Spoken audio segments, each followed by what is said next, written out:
Last na to, ha? Naghihirap ako pag-uwin to kagabi. Last naman na to eh. Siguro naman, pag naibigay ko na to si Cindy, pwede na ako umamin sa kanya.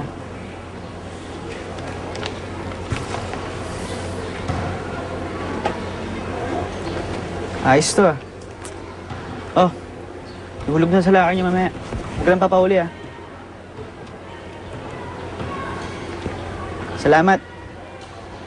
Laki ng utang ko sa'yo, promise. Pag ikaw may kailangan, hindi kita tatanggihan. Sigurado ka, ha? Oh, gusto mo, i-speed check pa natin eh. Hindi na. Pahabay mo naman. Naniniwala naman ako sa'yo, eh. Salamat. Basta, usapan lalaki ah.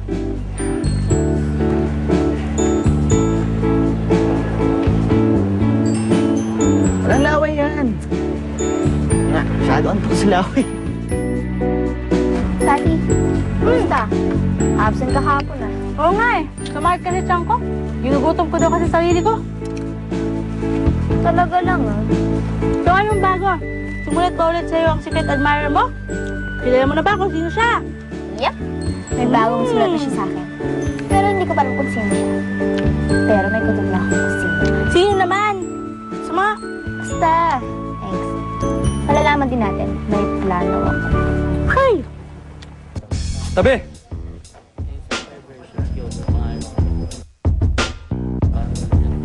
Aka na yan. Kamusta ang mga paborito ko? At ang dati kong best friend na traidor? Jimbo, ayaw na namin ng gulo. Sorry ka, gusto ko ng gulo. Tandaan nyo, umpisa pa lang to ng paghihiganti ko. Ngayon nakabalik na ako, tapos na ang maliligayang araw nyo. Flavor of the month lang yan si Cindy. Kasi meron siyang mysterious letter sender. Tama yung kutob ko. Sure, kapag nabuko kung sino yan, she'll be yesterday's news. Pwede kitang tulungan na ibalik si Cindy dun sa dati niyang kinalalagyan. Paano? Secret! Mga player lang pwede magsuot ito, kaya ubarin mo yan.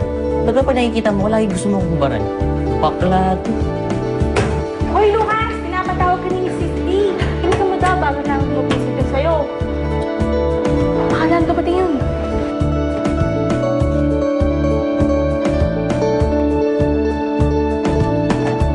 Pinapatawag daw po ako. Of course not.